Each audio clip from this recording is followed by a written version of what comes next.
Ni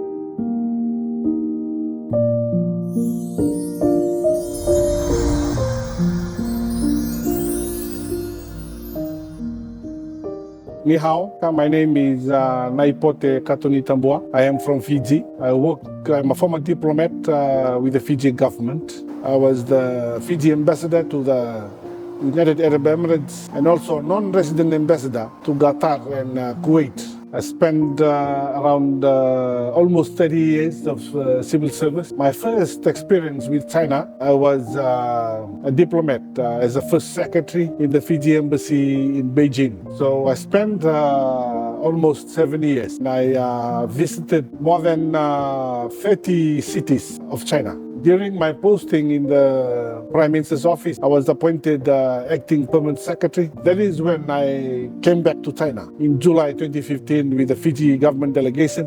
Some of my achievements during my year in serving in Beijing, I think includes that we managed to sign the visa-free for Chinese tourists traveling to Fiji. We also managed to sign a framework between UAE and New Zealand in supporting solar storage facilities in Fiji. There were a number of big concession loans from the Chinese government to assist in our infrastructure project, which include building bridges, building roads that were funded and where a number of Chinese companies that had went to Fiji to build roads and also build bridges for our community. So those were some of the achievements I achieved. I think that's one of the major achievements.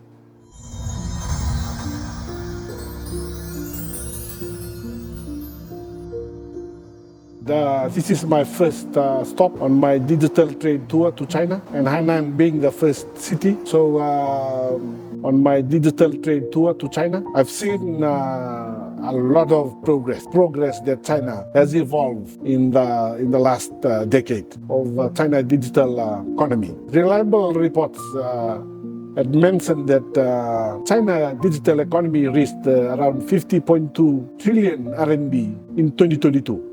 That is second in the world. That itself is big progress over the years. The report also disclosed that around 561 million 5G users. So that in itself, it's a big progress in terms of digital economy, and I think the onus is now for the international development partners like the Pacific and other parts of Asia to collaborate with China to forge bilateral agreement or cooperation with China in order to keep up the pace of digital.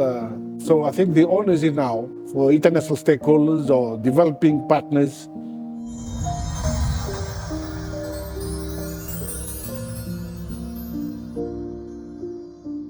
It's really a big progress of what I've encountered when I last visited in 2015. In terms of progress, for example, during our visit to the beach in the front of the hotel yesterday, it's really encouraging to see most of the food stalls around the beach are being on QR scan mode. When I travel to other China cities after, I would be expecting more developments.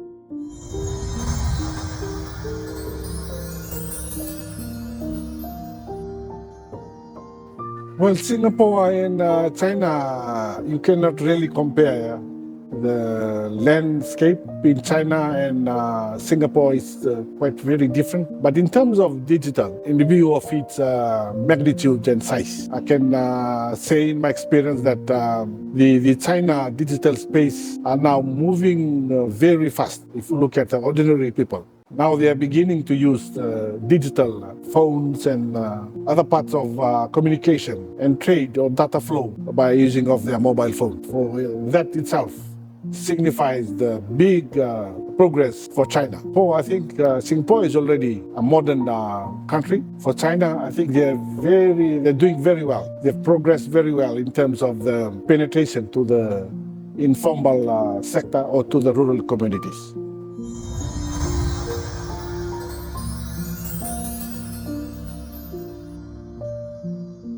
China will continue to play a lead role in terms of digitizing the world. We have seen reports of China in terms of digital trade, and I think it also began to evolve to improve the livelihoods of the rural communities that can be used to assist the rural communities of China in improving their wealth and their livelihoods.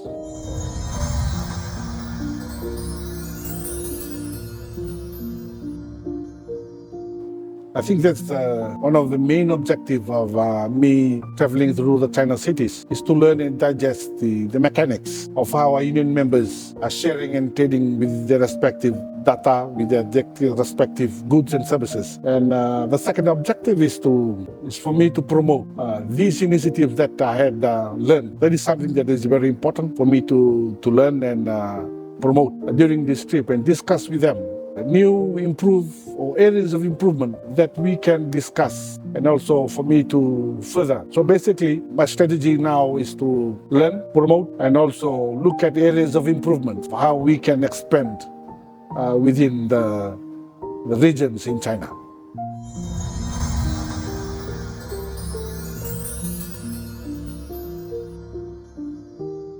Well, my wish is basically is to increase the union members, the data trade union founder mission for better livelihood, more ordinary people through the support of the national internet. Is to empower more ordinary people.